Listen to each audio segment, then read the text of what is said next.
Hello, everyone. This is Dr. Mike, and you may have heard we're launching a new program here at the Medical Exercise Training Institute, our Advanced Medical Exercise Specialist Residency. And it is a deep dive into medical exercise training. And the idea here is not another certification program.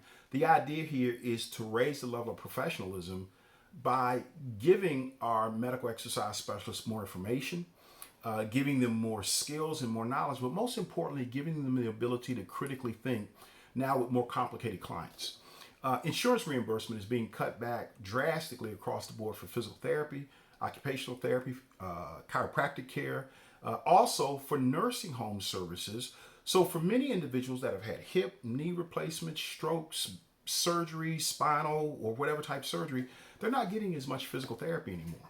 And as a result of that now, they're now going to the health club, and now because of COVID, maybe they're not going to the health club, but they're seeking the services of individuals that have exercise backgrounds or exercise professionals to help them now improve their level of function. They're not circumventing or bypassing physical therapy or using your services in lieu of the physical therapist.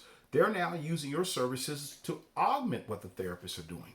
So we're in an interesting era now. And when we started back in 1994, we had a vision. As myself and another gentleman by the name of Jeff Wright, he was a good friend of mine and physical therapist. He helped me in the development of the medical exercise specialist. And we had a vision back then. The vision was, and this sounds corny, but please hear me out. The vision was a medical exercise specialist, a graduate of our program, somewhere in the Midwest. And I don't know why, folks. I always thought about Iowa City, Iowa. Don't ask me why Iowa City, Iowa. That just popped in my head.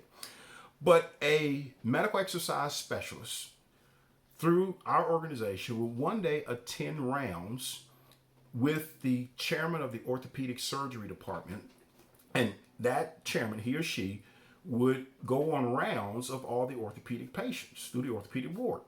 And in that group would be the orthopedic residents. There would be the maybe the physical therapy director, the nursing director, maybe the social worker, and also a medical exercise specialist in the group.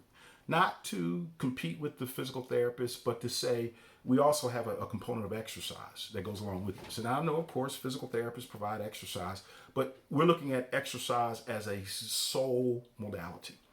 And as the chairman of orthopedics would get information, or each orthopedic resident would share information on their particular patient with the chairman. The chairman, in turn, would then ask the social worker the status of the patient to be discharged, ask the physical therapy director their status, and then also ask the nursing director their status. And then maybe at some point ask the medical exercise specialist their thoughts on exercise once this individual is discharged from all medical services.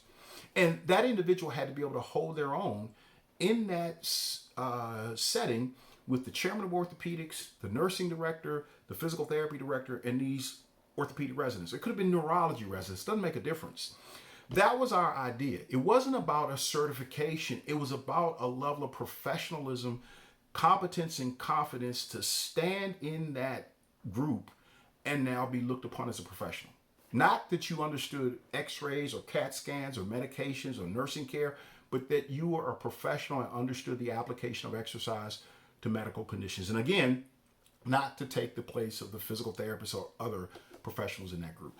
And I had a call this morning from one of our MES's husband, and he mentioned this book by Simon Sinek. It's called The Infinite Game. And I went out and bought the book, and actually I read probably half of it this morning.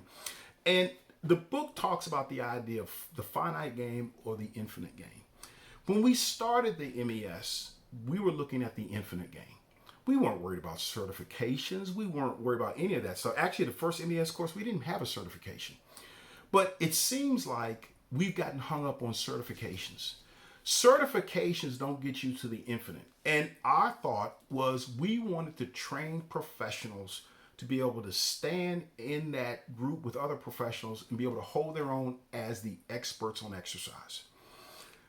With all the certifications, and I've talked to a number of students with multiple certifications, do you really understand the information that you're taught in these certifications, able to apply it, or do you have to go back always and read the book, or you don't know where to apply it? The residency program is designed to give you that ability to consistently and on an ongoing basis at a very high level apply the information with regard to managing medical conditions with exercise. Folks, in the fitness industry, we're certified out. And the other thing is we're holding on to this idea of accreditation. Folks, our courses at the Medical Exercise Training Institute are not accredited, and we don't plan on doing it anytime soon. We looked into the accreditation process a number of years ago, and the accreditation process looked at the idea of how you administer the exam. Now, folks, for physical therapists, physicians, I imagine chiropractors, nurses, the accreditation process means that the curriculum itself has been reviewed by subject matter experts in that particular area and say the curriculum that these students are getting is appropriate for their role and their scope out there as a professional. And the curriculum adheres to those guidelines. Then the exam adheres to those professional guidelines. And what we're seeing in the fitness industry with the accreditation process is simply how did you administer the exam? Not the content of the exam. How many did you administer? How was it administered? But again, nothing with regard to the subject matter on the exam and how it relates back to the scope of practice for the individual. That, folks, from a medical professional standpoint, that's just not appropriate. And in the fitness industry, we've gotten hung up on this idea, is it accredited? Let's be honest. We're hung up on this because we think it gives us more credibility. We're hung up on this because we think it gets us in the door, it makes us look better. Let's stop playing the game. And the game being, let's now set upon the idea of improving our professional skills, improving our outcomes, so we can actually get better recognition and credibility as a result of the work we do and the outcomes we produce. And that's what we're dedicated to here at the Medical Exercise Training Institute. We're not going to do that accreditation thing. I think it's a joke. And when you really get into it, and there's several things we found out in a federal lawsuit that we filed against one of the largest fitness organizations back in 2015, we found out the accreditation process, there are a lot of holes in it. So I urge you, understand how this accreditation process works. And just because you're accredited doesn't mean you can apply the information. You have a mastery of the information and you can produce outcomes with the information. You can put a bunch of certifications on the wall, but the issue is, can you produce the outcomes? So again, in Simon Sinek's book, The Infinite Game, it talks about the idea of a vision. Our idea of the vision was that our graduates will be able to stand in that group with medical professionals and be recognized and have the credibility as the exercise expert and not taking anything away from the physical therapist or the other therapies that are represented there or chiropractic care. I think we need to now start looking down the road at our vision and the infinite game rather than playing the short game, which is how many certifications can I get? Okay. Yes. In the Boy Scouts, you get merit badges. And eventually with enough merit badges, you become an Eagle Scout, which is the highest level of scouting there is. Which one do we want? Do we just want to have a bunch of merit badges or certificates, or do we want to reach the highest level of professionalism? I think in the fitness industry, we need to start asking ourselves that. That becomes important.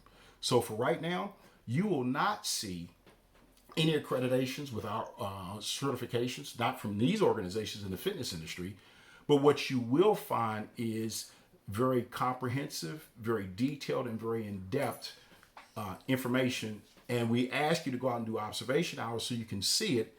But the next program we're offering, our Advanced Medical Exercise Specialist Residency, will go even further and even deeper in giving you that additional hands-on and, most importantly, the ability to critically think as a medical exercise professional. So folks, please, let's move away from the certifications and let's look at the idea of the vision that we want for our profession. The opportunities are here. We're going to see a boom in medical exercise training over the next 2 decades that we've never seen before. The need is there. The medical community is open to the idea. Let's step up to the plate and build our credibility based on our outcomes, not based on accreditation processes that we really don't understand. All the best. Take care.